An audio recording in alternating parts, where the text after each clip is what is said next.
erzählt, es gab 3 Safe-Koffer heute. Erstmal nochmal schön, dass Sie noch da sind. Erstmal zu den Kollegen von Vodafone und O2 kommen. Denn wir hatten ja diesen Safe, wo ihr für 1 bzw. 2 Euro drehen konntet, um den Code zu knacken. Dann haben wir um 17 Uhr eine Zahl freigegeben.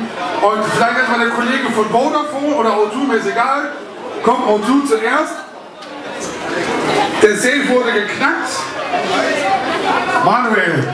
Manuel, wo ist dein Gewinner? Da ist dein Gewinner. Schau her. Da ist ja das Samsung Galaxy Note 2 drin. Komm rauf zu uns.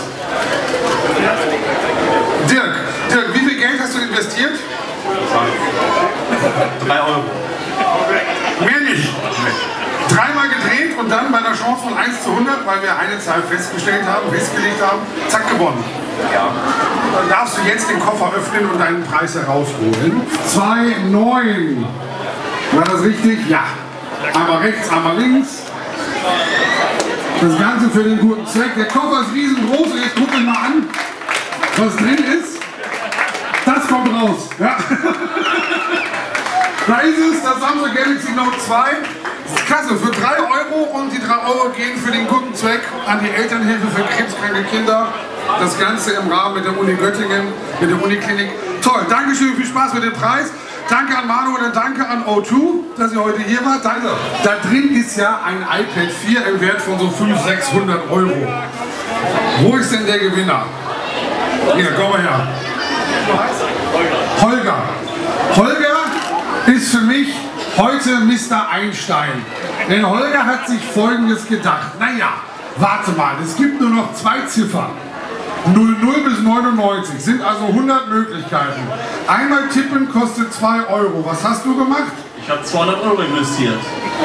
200 Euro hingelegt, 00 bis 99 durchgedreht und das iPad im Wert von 600 Euro gewonnen. Also das nenne ich mal pfiffig.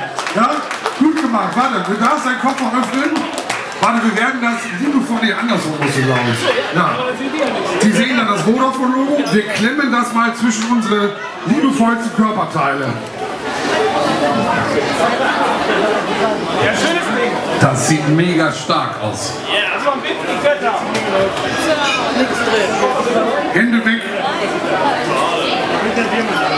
So. Und da ist es, das iPad 4. Herzlichen Glückwunsch. Gut gemacht.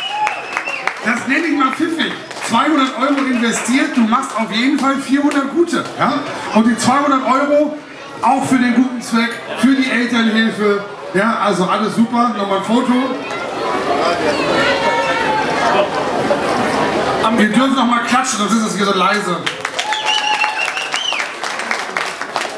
Also, Mr. IQ, gut gemacht. Dankeschön. Vodafone will noch mal was sagen. Die einzige, die nicht begeistert ist, ist seine Frau.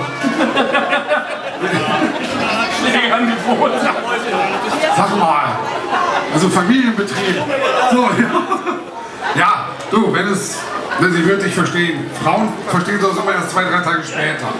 Ja?